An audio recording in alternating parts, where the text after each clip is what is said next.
Okay, guys, we're here. Sorry about that. A few little technical issues, but that's the difficulty when we live in all these different foreign countries as we do. So how are you both? Matt, thank you so much for having us on. We're doing well. Thank you everybody for your patience. Audio issues with our phones. I don't know what was going on, but yeah, it's nice to be here, Matt. It's been a while since we've put up. Yeah, it's been a while. It certainly has. Yeah, last time in Dubai, what, 3 years ago, 4 years ago? Yeah. Was it?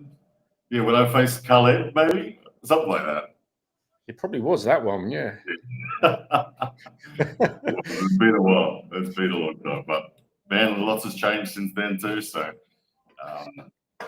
yeah. So just briefly on that, yeah, well, obviously people see a lot of change. The way it is now, you live 6 months in India and are going to live 6 months in Australia. Is that the plan? Yeah, that's the plan. So Chetna and I, we're not married yet, but we're engaged. And thank you very much. And once married, yeah, 6 months India, 6 months Australia. And I've been in India now for pretty much 6 months, and it's become a home. It's become my second home. I'm starting to feel pretty familiar with Mumbai and places like that. So that's pretty cool. But yeah, we're blessed that we get the opportunity to be full-time arm wrestlers, and we're both super passionate about it. Both got the same dreams and goals. So being able to travel, train, compete, create content to fund it all, it's pretty much a dream come true sort of stuff. Yeah, it's interesting. And so you guys are engaged. Is there a date yet when you're going to get married, if it's not a secret? Not yet. We're gonna sort all that out with families and all that sort of stuff. But it'll hopefully be early next year or something like that. And you're living now in Mumbai? Yes, Mumbai. We are right now. It's pretty weird, guys, because it's very unusual that the time difference there is right now plus 2.5 hours. Yeah, it's not by an hour; it's 2.5 hours. Yeah. So many countries like that. Here, 9:30 at night. Are you in Russia? Now I'm in Moscow, Russia, and it's just coming up to 7 p.m. And for you, it's coming up to 9:30 p.m. Yeah. Yeah, correct. Yeah. It's pretty unusual that. So, what are the main differences, Ryan, for you? Obviously, I'm used to living in many different countries. Living there, what's the most perhaps difficult thing, and also one of the easiest things? And the same going the other way for you, Chetna, in Australia. What are you finding? Something perhaps better and something worse? Because of course, like everywhere, there's some things that are better, some things that are worse. It's just one thing I can say is when I landed in Australia, I asked him where are all the people. Yeah. So India has the highest population in the world, so we have people 24/7 everywhere. So I landed in Australia in Sydney, right? And it was a city, and I was like, where is it a holiday or something? Where are people? In the middle of Sydney, we're in a hotel, and you go for a walk together to get some food, and there was just a handful of people walking around the streets. And she's like, "What the? This is a capital city." But Mumbai. I told him I will get into depression if I live here like this. Yeah, but easily that's the biggest difference. Is just the number of people. Like you visit. Yeah, I mean, you go out to the street here in Mumbai, and it's so densely populated. It's like you're at a carnival or something. There's just people everywhere, and even at 2:00 in the morning. But it's the same even with like arm wrestling. Like they have to cap how many entrants they have at their club level because there'll be too many, and then they qualify to get to state, and they qualify to get to nationals and then they'll still have 5,000 people at nationals. So the sheer numbers of arm wrestlers here is out of my mind. So I love that. I love how many people welcome us as arm wrestlers, which is pretty cool. But the hardest thing about living in India would be, particularly in Mumbai, it's hot and humid. It's always raining, and it's always 35 degrees. And the spicy food. I wash the spice off the chicken when we order it, and then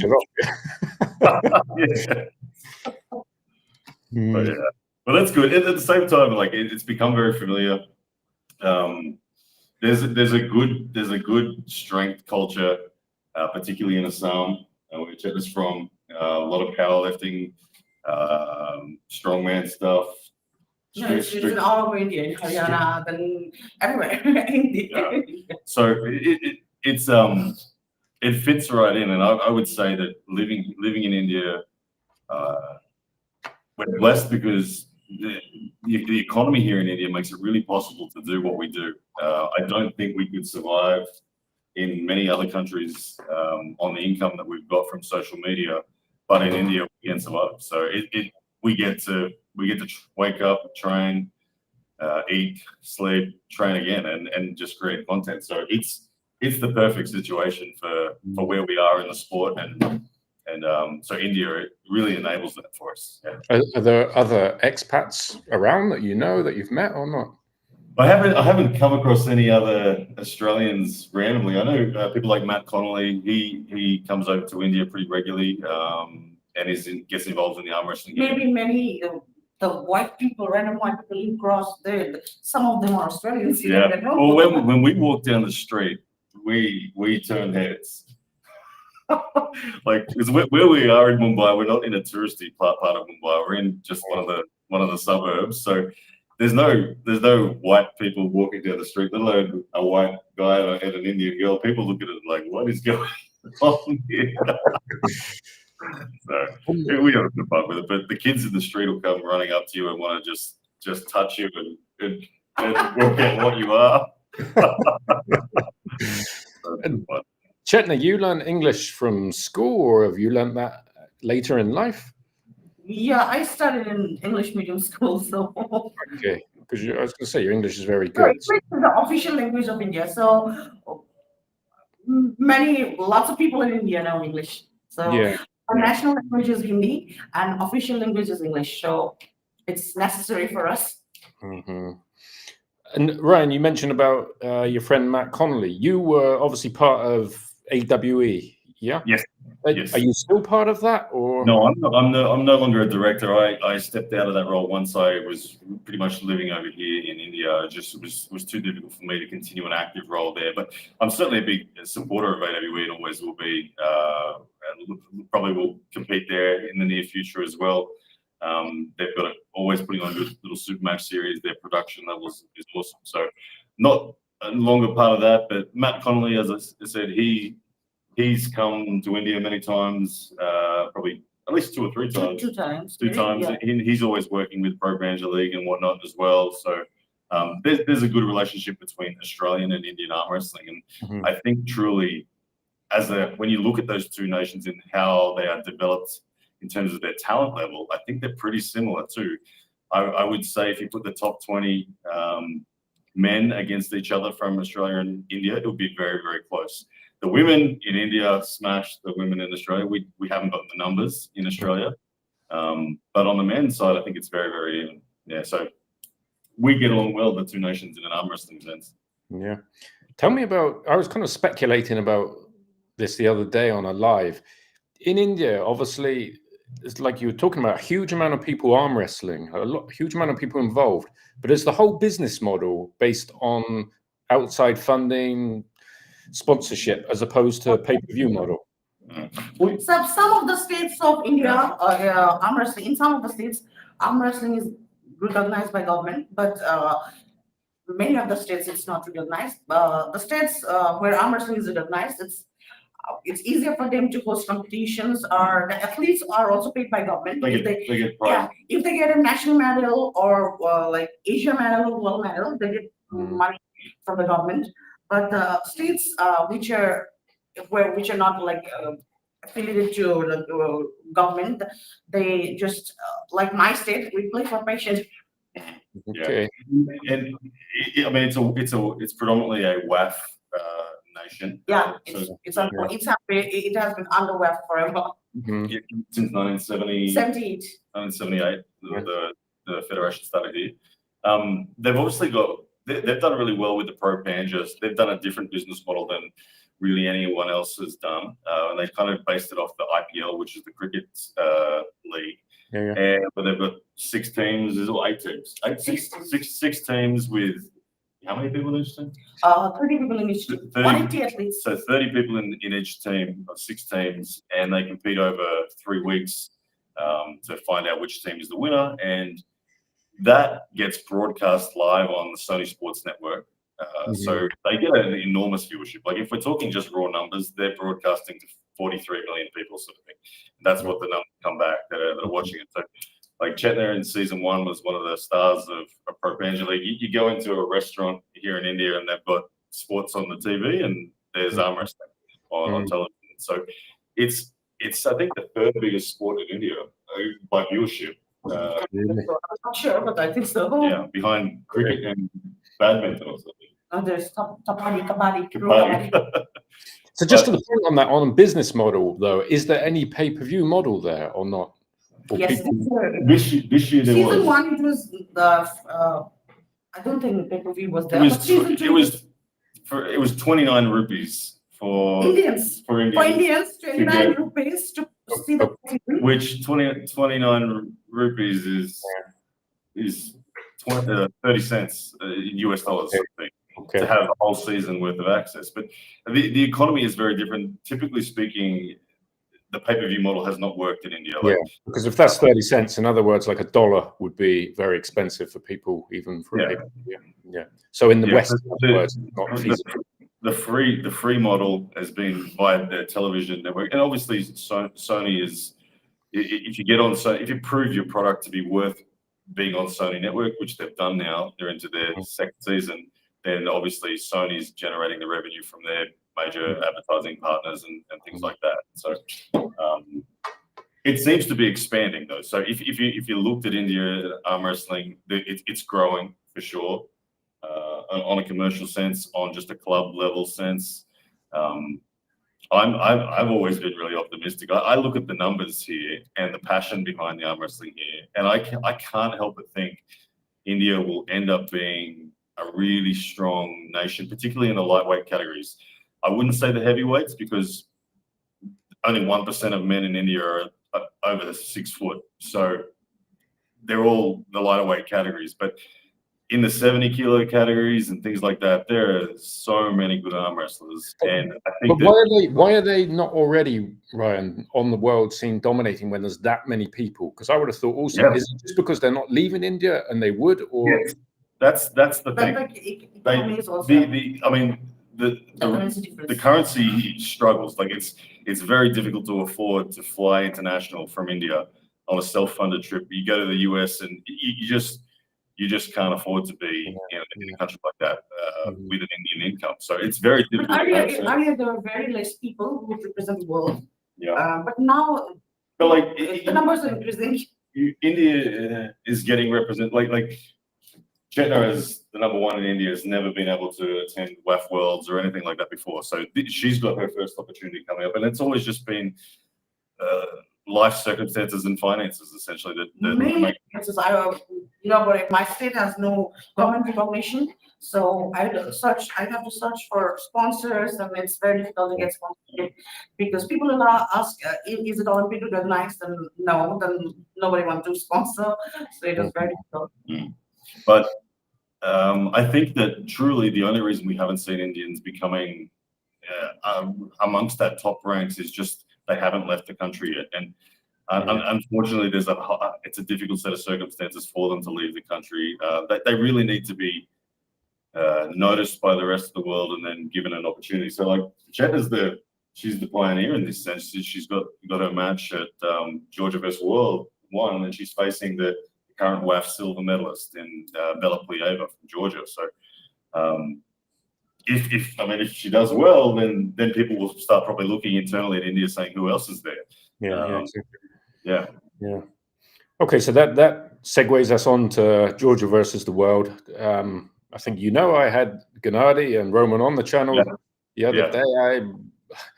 I understand people got very strong opinions, and it's all Engin's league, but people ask me why am I doing it? Well, it's no secret that I don't get on with Engin, but I did it because I get a lot of information behind the scenes, and everything I've been given so far, he's not at the moment have any type of ownership of it. Maybe I'm completely wrong, but as far as I know, to the best of my knowledge, he doesn't. Of course, they even said that perhaps he will in future, but right now, as far as I know, he doesn't. But regardless, it's here. And if people are going to try and pretend to ignore it or something, they're foolish. And right now, they've put on a stacked card, which includes both of you guys. So, first question, if you can talk about it, who invited both of you for your matches?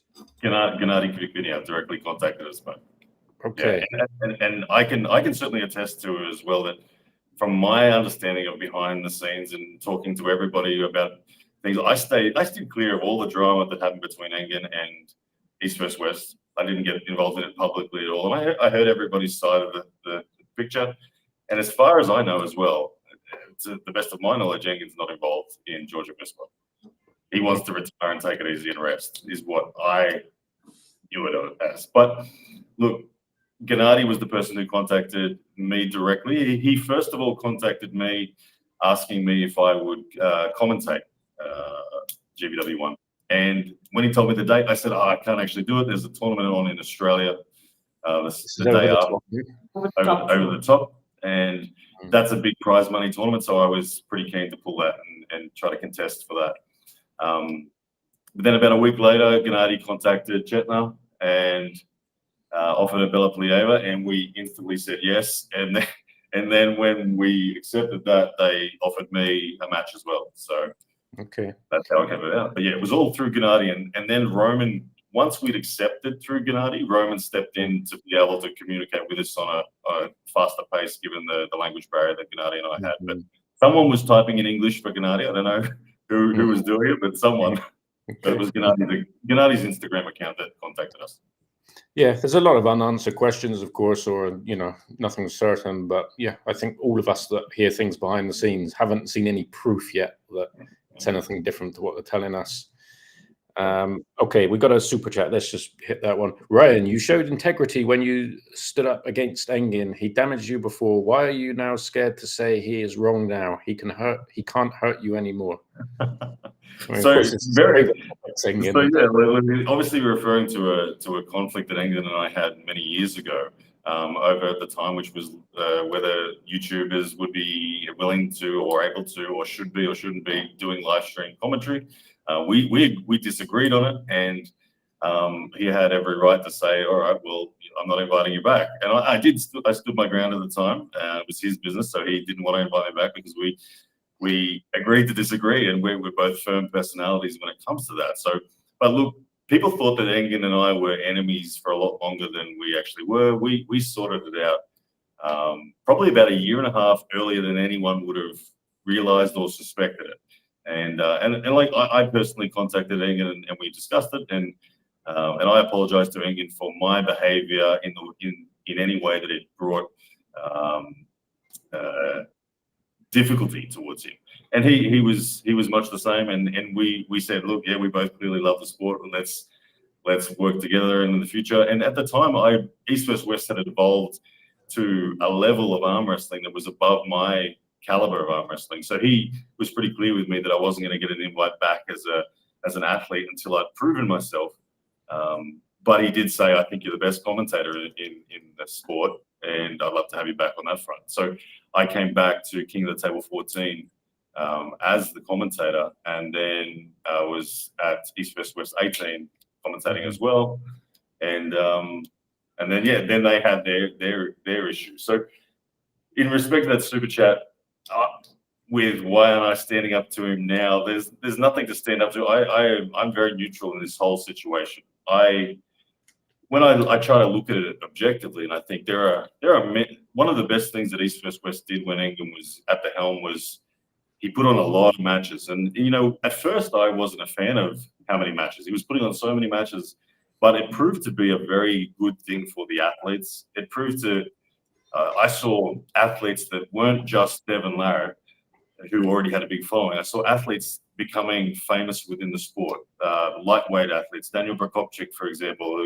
People became very familiar with champions all across weight categories, and I thought that was fantastic when I started seeing that. And look, where East vs West has evolved to now, there's a lot of athletes, and I think it's difficult for East vs West to keep up with the amount of matches that were going on.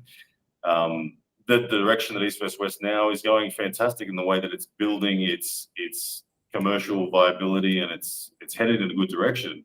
But I don't personally see a problem with an organization like GVW filling out more matches. There, you look at the card they've put on. They're all athletes that are not contracted to EBW, and look how good the lineup is. So I don't see the problem as a neutral party. I'm just happy there's more elite matches going on, and if GVW can put the production quality high enough, and East vs West can as well, it's just more things to enjoy for the sport. And I don't see the problem. I think that my hope is that all parties involved will end up just happily coexisting. But I know the fan issue is that two things. They think Gennady did it out of spite, and they think Engin is a secret owner. But I think almost every fan, if you take those two things away, actually thinks it's good to have another league that gives more opportunities for more athletes. Yeah. Of course, it is a good thing, but are these going to? I know I've again, I've only heard what I've heard, but I have seen a sentiment from Roman and Gennady that they want to be willing to work with East vs West. They don't want to work against it. They want to coexist. Well, we went through 3 hours of that with them on here the other day. As you know, business is business, and we'll see if it gets to that, and hopefully it can be resolved. But you know, people like to make a drama. I had those guys on, and then people said, "Oh, now what about East versus West?" Well, you know, I heard from Dexter the next day about Siberian Power Show. I had a 1.5 hour call with Robert this morning. So there isn't a big feud like people think going on behind the scenes if you're here or there. I can say the same thing. Like people, when I put out my video explaining to people why we've accepted a GVW match, a lot of people were saying, "Ryan, how could you burn your bridges with East vs West like that?" Oh, trust me, my bridges are not burned. I spoke to Dexter a few days ago as well, and he wished us well and said, "Look, I won't be able to invite you to the next one or anything like that, but we'll get back to it." And there's no bad blood between us at all. Right now, I think the best thing for Georgia versus World and East versus West, if there are people in the middle who are not, you know, loyal only to one, but are willing to talk between all of them, I think it's a good thing for them. Okay, so Ryan, obviously you confirmed you now won't be doing over the top. Correct. Yes. This. And Chetna, obviously you've been, what, 10, 11, 12-year champion at Pro Panja League. Are you now still part of that, or have you had to leave that league? Actually, Pro Panja League was started in 2020, and I have been arm wrestling from 2011. Okay. Yeah. But yeah, you've been the overall champion of India for 12 years. Yeah. I haven't lost a match from 2013 in India. In right hand. Does that include against Ryan or not? Huh? Does that include against Ryan? Yeah, she can beat me. She's the only one who knows how to beat me. I'm talking about women arm wrestling. So I thought I should try an international platform and play with those athletes and lose few matches so that I can learn more. Yeah. So essentially, you were part of Pro Panja League season 1. Yeah. I have been a part of Pro Panja League from the first ranking tournament. When the first ranking tournament happened, like 90% of the athletes playing now were not there.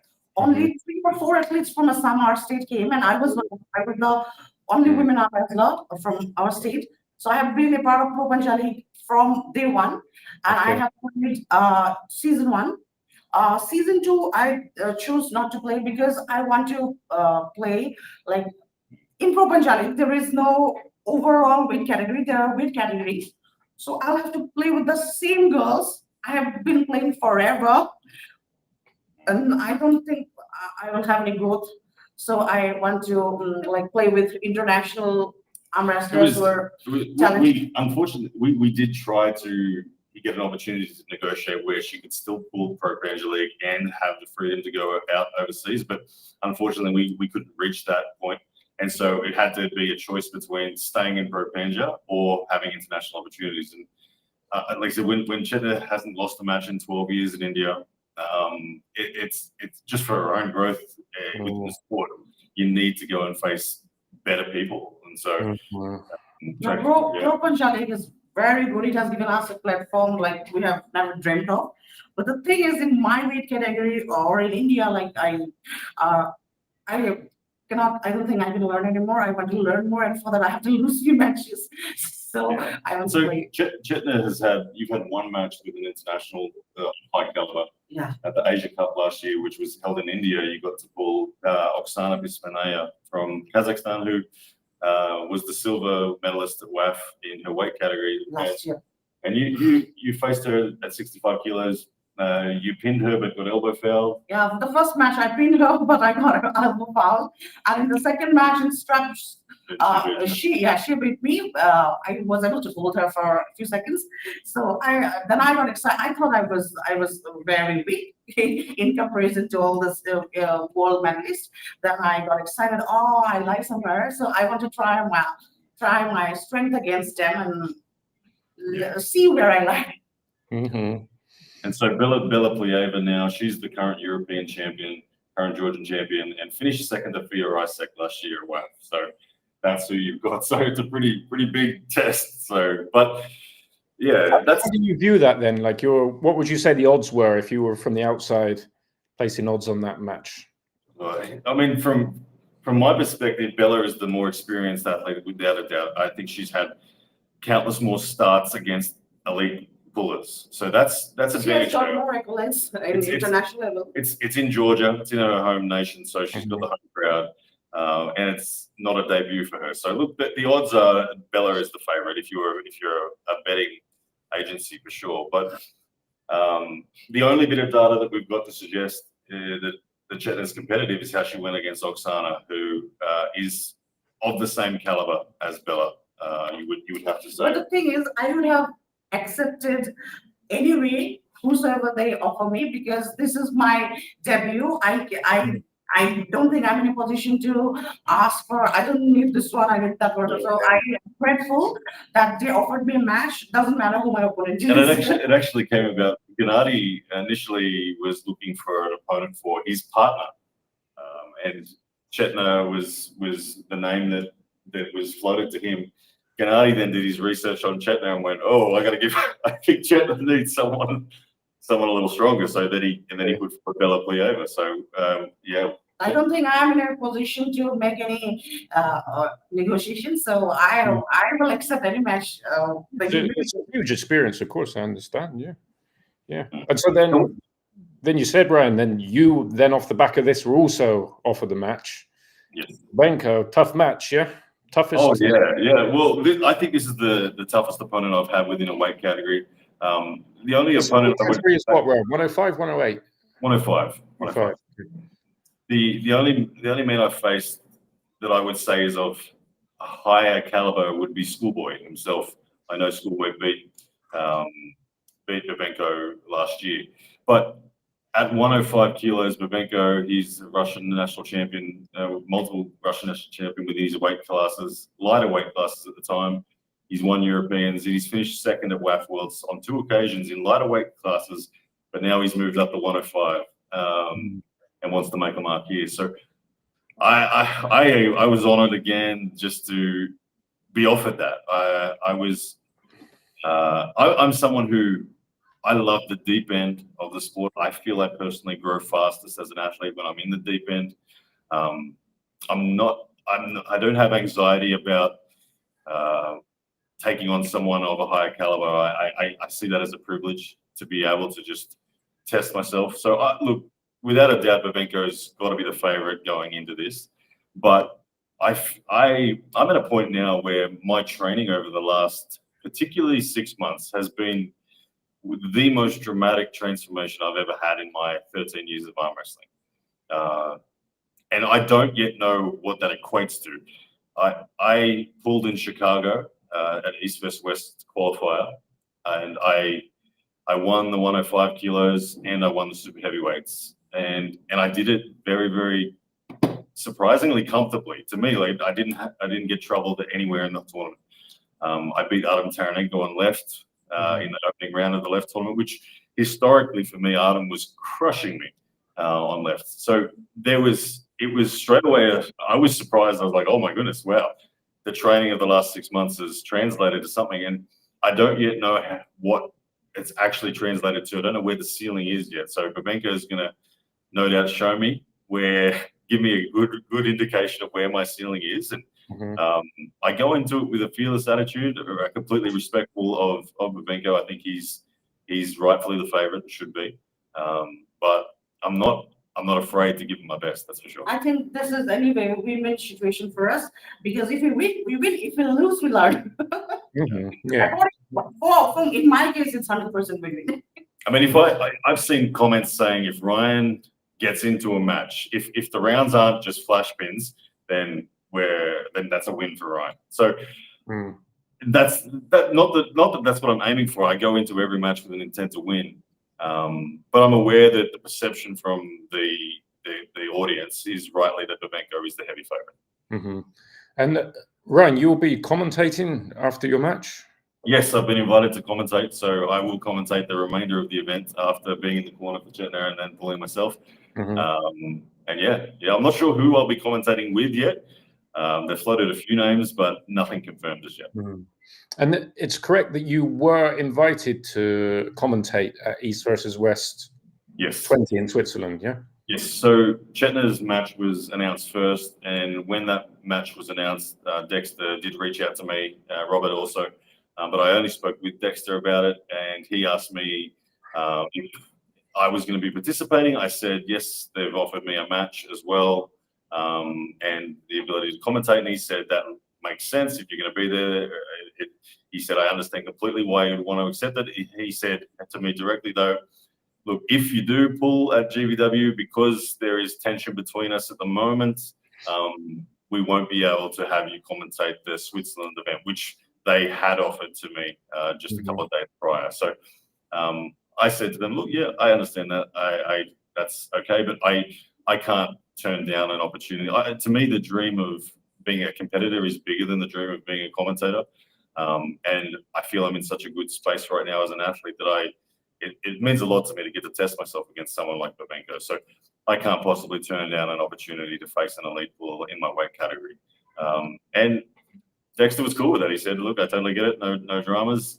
But just so I won't be able to have you commentate in Switzerland if that's the case. And I said, yeah, that's cool. No worries. And we left the conversation with, I'm sure we'll work together in the future. Yeah, I mean, that's a very positive sign, and East versus West, at the very least, are trying to get you back on board for commentary. Yeah. So there's options everywhere. Yeah. If you're allowed to discuss it, or if you want to, maybe you're not, do Georgia versus the World pay for travel and accommodation? Well, I don't think they've disclosed to us that we can't share anything. So yeah, we're being paid travel and accommodation, and we'll be paid to be there. So again, like when I saw people's reactions in the YouTube saying, Ryan, how could you do this? You're crazy.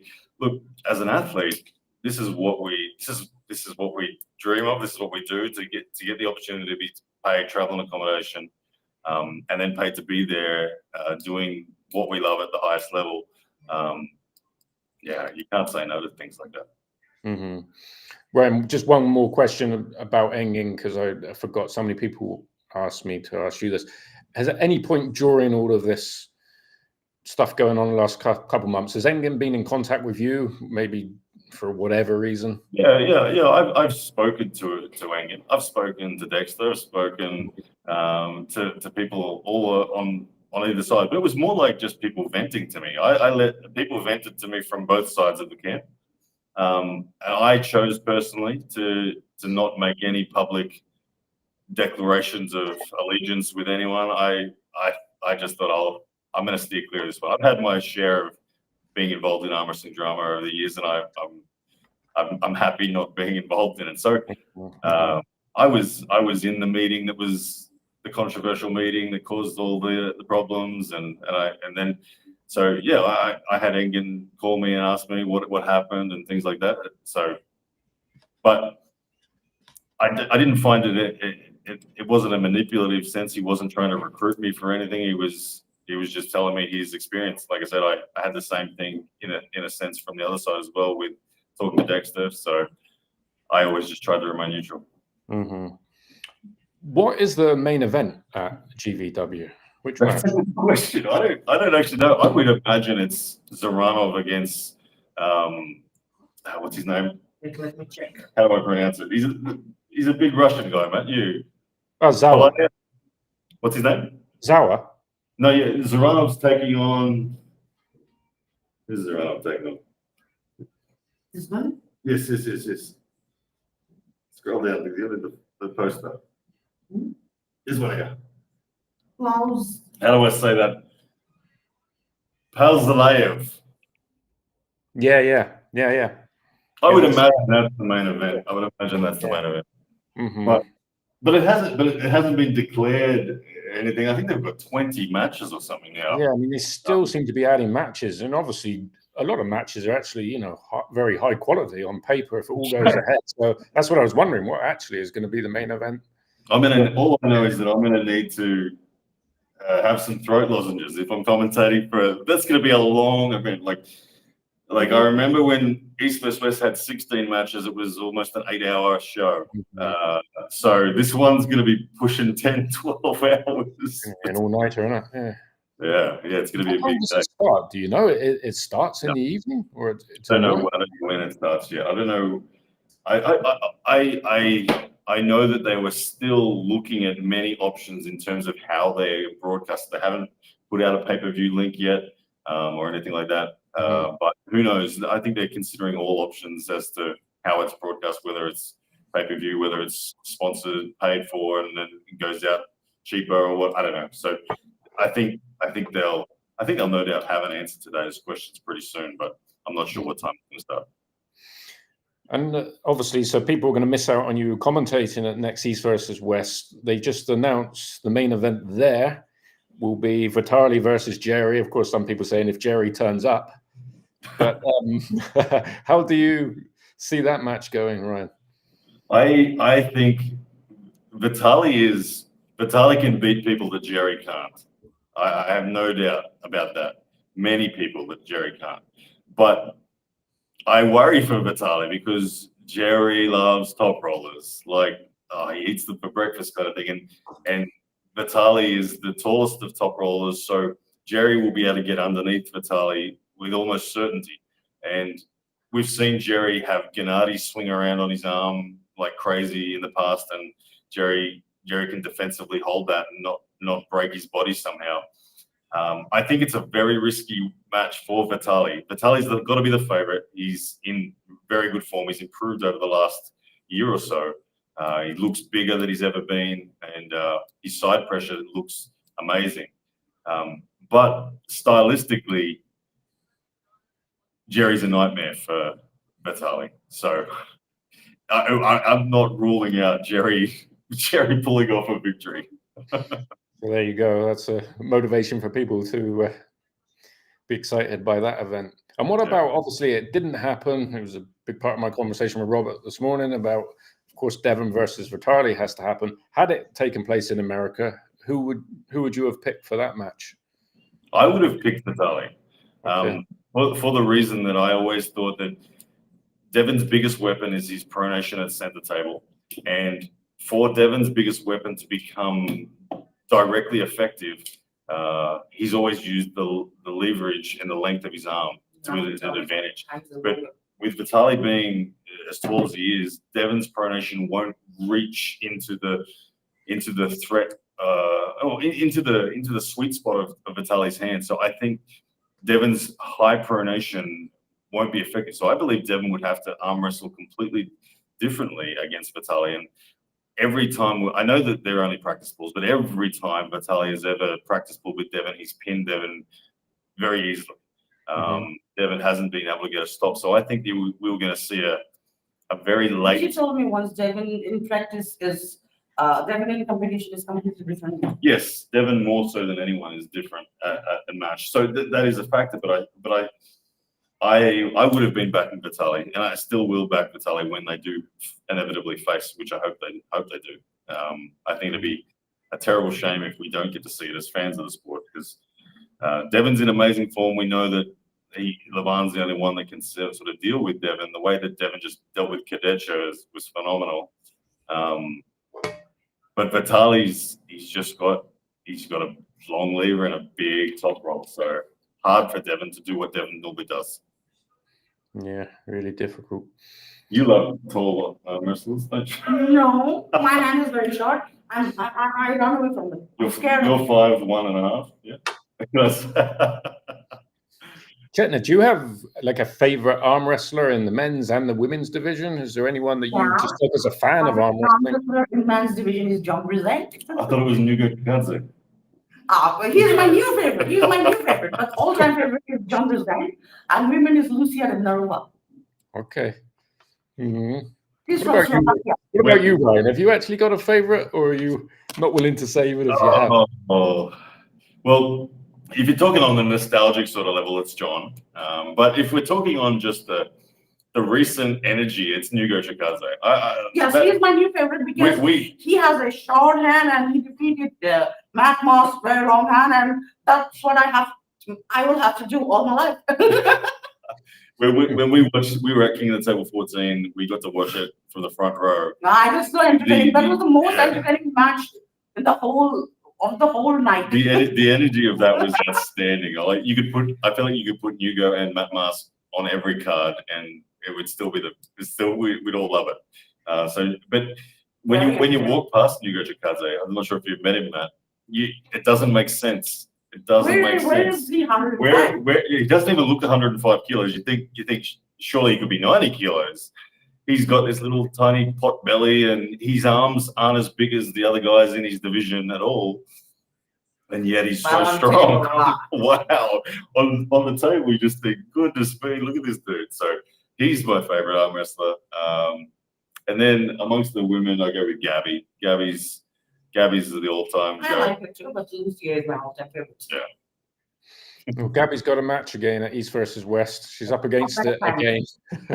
You give her a chance? She's on left, I guess. Yeah, on left. I'm not sure how they match up on left, but look, if they were to face again on right, yeah, I do give her a chance. She's only ever lost 3-2 to Barbara each time, so she wins the first 2 rounds and then just loses a bit too much hand. So I think strategically, Gabby could change the way she approached the match, and it could potentially swing the pendulum back her way. But I can imagine if Gabby pins Barbara round 1 with side pressure like she normally does, and then kind of becomes Jerry Cadaret.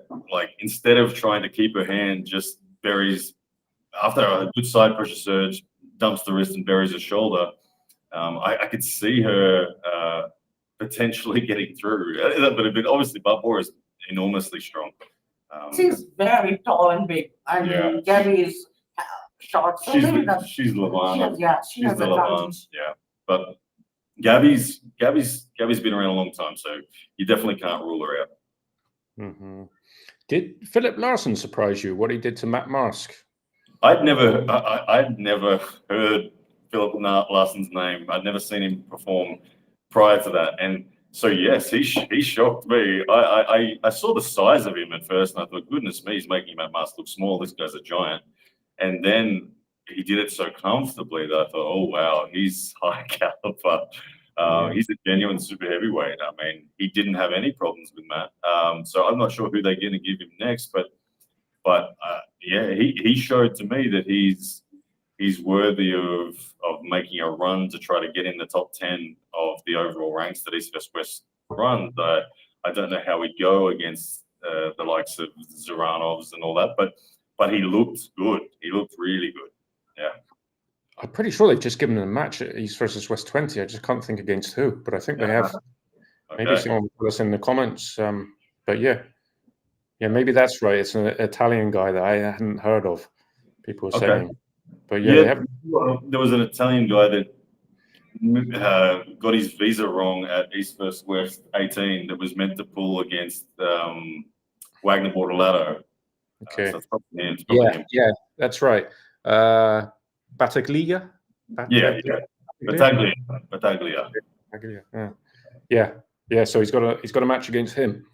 Okay. Well, I don't know who Battaglia's level truly. I haven't seen a lot of him, but I did do my research on him for East vs West 18, and he's had pins on people like Dmitry Trubin in the past, so he's solid. But he's kind of the understudy of Italy that no one really knows about compared to Hermes. But judging on Philip's form, I think Philip's one to look out for. Just one more from East versus West. Obviously, Georgia versus the World hasn't happened yet, so we haven't got matches to actually talk about in terms of, you know, how people looked. But Brian Shaw, of course, was a big talking point. He did more than you thought, as you expected, less than you thought. Obviously, he got the win. What did you think of Brian's performance? Yeah. You improved? Yeah. I think. Of course he improved. He has been training. I have seen his training videos. He's been training arm wrestling. I thought Brian responded well. Brian was because he's strong already, and he's tall, and he's had good leverage. I think that Brian is he using his strength too much, or technique-wise, Ryan? Technique-wise, I think he did okay. I would have given him a C+ on execution for the match. I think he's still vulnerable. We saw that his vulnerability in that match was actually to be put in the hook. Brandon Allen missed the opportunity, but in the final round, Brandon set a hook, and you could see straight away that Brian was a fish out of water in terms of what to do next. But to Brian's favor, Brandon bailed on the hook and tried to slip, and then Brian grabbed him by the fingers. So Brian against outside pullers, I give him a B+.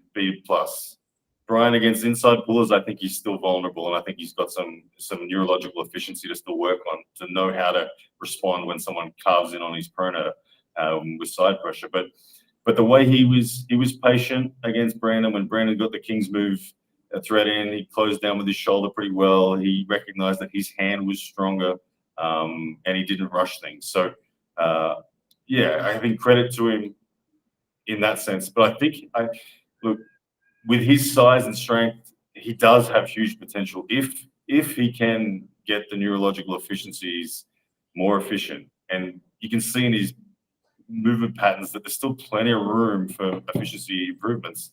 He's going to become very, very dangerous very quickly. But yeah, I'd like to see him have to face a hooker now, just for his development. Put him against someone who's going to throw him in a hooker, because he's still going to be stronger than most people that he's going to be matched against. But he's got to feel that puzzle, and he's got to solve the puzzle in a technical sense for him really to grow. I wouldn't want to see him just get comfortable wins. I'd like to see him have to challenge himself technically. Yeah. Ryan, you're in a pretty unique position that you're wanted by East versus West and Georgia versus the World, and in the capacity of athlete and commentator. Both leagues are saying they want to contract athletes. Yep. You have, throughout your career, you have pulled, I think people forget, absolutely everywhere. I think that's been a big part of what you've liked to have done, always been able to go where you want, pull where you want. Could well be a time coming up soon when contracts are thrown at you by more than one league. Have you got a stance on that at the moment, that you're not going to do it with anyone, or are you just going to play that as it comes? I've always been a fan of staying completely independent. I think truly why I've been able to do that is because I have the personal social media backing. I get invited to promotions because the promoter knows that a certain size audience is going to come with it, sort of as a guarantee. Whether they're fans or haters of me, it brings along a certain percentage of views for them. Obviously, I'm not a big fish like Devin, but when they're looking to fill a card, I always tend to be someone on the list that people call. So I like the freedom to have that. There's a lot of strength in that as an athlete, that you're not dependent on any one league. And I also believe that even if you end up in the bad books of a league, which I end up in the bad books of multiple leagues at times, and yet I've come back full circle and been there again. The strength is that you can continue to tell your story as an athlete. You can continue to train, continue to grow, continue to travel to random tournaments, continue to demonstrate that you're progressing, and you very quickly get invited back. So I would personally be very unlikely to sign any long-term contract with any league. I would express that, yes, I would love to pull with you, but I would sign for, absolute maximum would be 1 year. I would never sign for more than a year on a contract. And I'd still be nervous about doing that. I like the ability to go anywhere and pull. Like Chetna's just got out of a restrictive contract, and she's now excited that, oh look, I can go and pull anywhere in the world. So that for me has always been something I've loved. And as you said, I've pulled in, I think, every single major arm wrestling promotion since 2013. I started with Arm Wars, done WAL, I've done PAL, I've done Knuckles Up, I've done East vs West, King of the Table, AWE. I've been part of Pro Benjo, commentaries, like everything. So yeah. And Chetna, you say obviously, you don't feel like you're in a position to talk about which opponents that you get, but ideally, let's say you win your next match, and then East versus the West or Georgia versus the World say, we want you to pull. Who would you choose for yourself as an opponent if you got that privilege? Carolina Peterson. Yeah. From Sweden. 65 kg gold medalist last year. This year, maybe she's playing 70. I'm not sure, but last year she was 65 kg gold medalist. So if I win this match, then okay, so aim for that.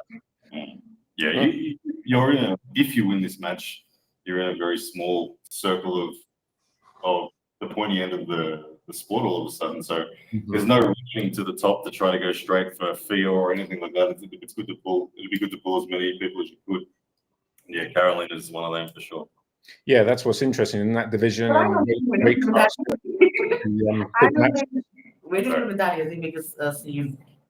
Yeah, you don't want to get ahead of yourself by any means, but I suppose the same question for you, Ryan, as well. If you could pick any opponent, obviously you've got a great opponent in your next match, but one step ahead of that, win or lose, if you could pick someone, who would you like to challenge?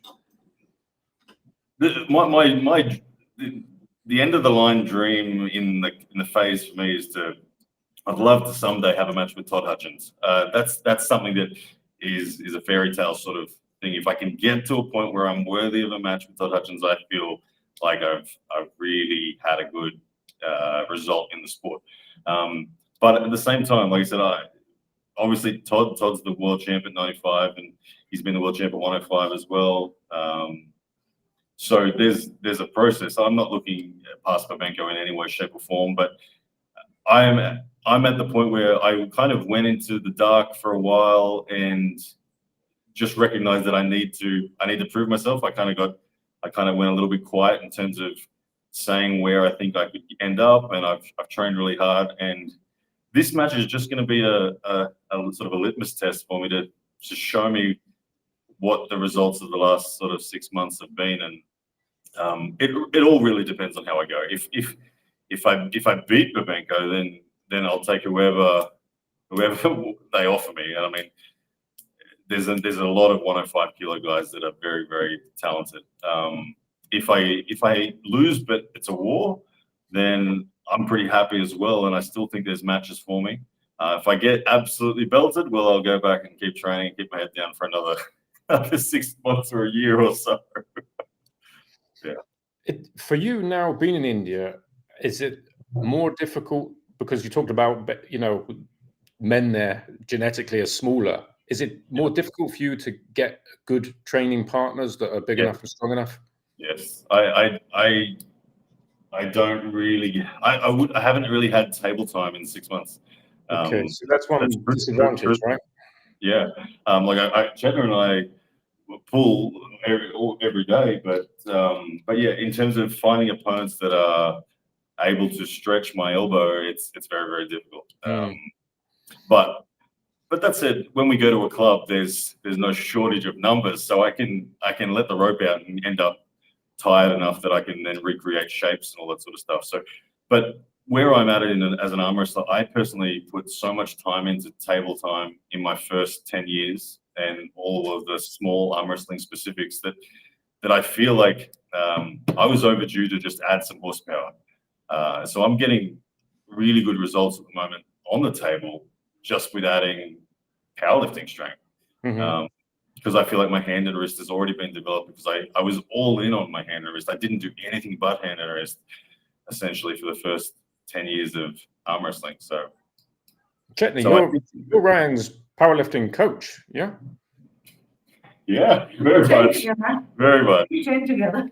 But yes, she coaches me, definitely. I had no experience in the movements of powerlifting prior to training with Chetna, and it's become very addictive to me. Yeah, I'm loving it. Are you done yo-yoing on weight, Ryan, regardless win or lose? With my body weight? Yeah. I have experimented. So in December, was it December last year? I was walking around at 89 kilos, and at that time I was thinking I would make an effort to drop a weight category.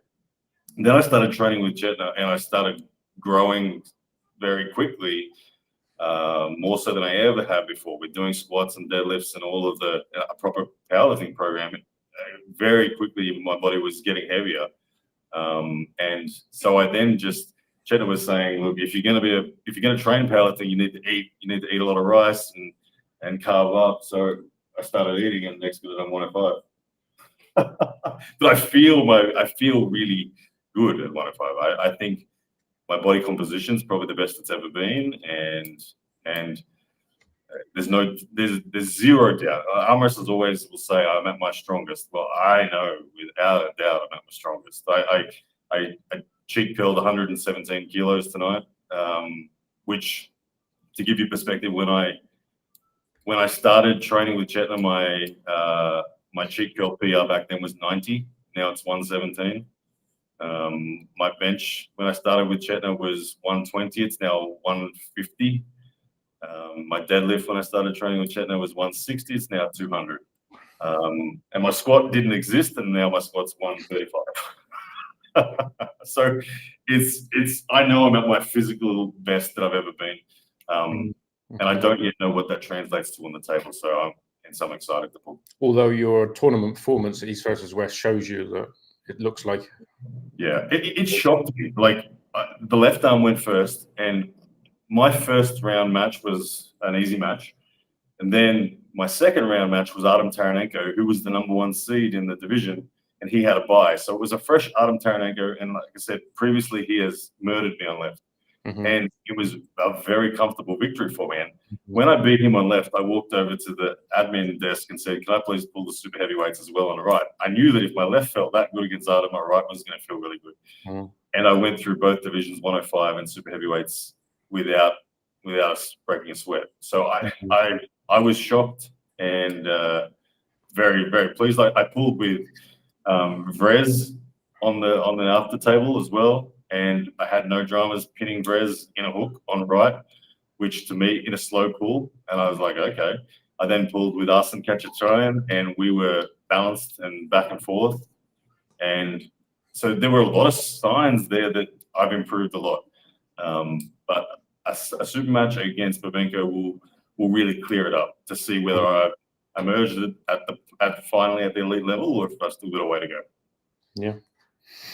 Okay, I'll put that one on the screen there, Ryan. It's always easy for all of us that are in the public eye to listen to the negative stuff, but I have loved following Bowen's journey for all these years, been a long-time fan. I think that's the thing, Ryan, you're a kind of pioneer of this YouTube game in arm wrestling, which in the end became, a huge part of where the sport is now.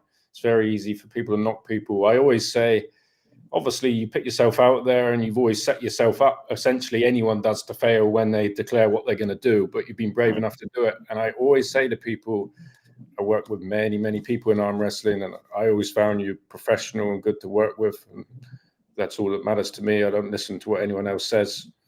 Glad to know you, glad to have worked with you, and wish you well. Thank you so much, and thank you for the comment as well. I can't see who it was from. My eyes are bad, but thank you. The Drew 24. The Drew 24. Of course, the algorithm boosting comment. he's an MVP of the sport. That man supports everybody's YouTube channel. So thank you, Drew. I appreciate it. But yeah, it's been a long and very enjoyable journey. But honestly, I'm not going to lie that arm wrestling. There was a point where arm wrestling was getting pretty heavy and tiresome for me, and it was getting hard. But honestly, I got to give credit to Chetna as well. Meeting Chetna and falling in love with Chetna has been the most amazing experience. Finding your soulmate, and then not only is she your soulmate, but she's someone who loves exactly what you do as well. So all of a sudden, like, we feel like we've genuinely amplified each other within the sport. I know that I'm way stronger than I would have been if I hadn't met her, and I think you've now got more technical prowess on the table. I just all my life I have just trained the strength from 2011, lifestyle like you, and now I'm getting. We did the opposite approach. Yes, opposite. Now I'm learning table things. Yeah, so we're blessed in the journey. Yeah. Maybe a live stream wedding will be the finale of this whole thing, you know? Oh, goodness me. Chetna's had to adjust to how public life is with me. It's been like, from Indian culture. Indian culture is very conservative, very respectful. No one declares love for anybody, and so so it's been she's been amazing in coming along for the ride of this crazy journey. But yeah, I think we probably draw the line on the live stream wedding. I don't think we'll go that far. Well, that's what it's all about at the end of the day. Life is just about being happy, you know, making the best that you can of it. So yeah, we wish you well, guys. And yeah, thanks for coming on. And we'll catch up perhaps after Georgia versus the World and see how you both get on.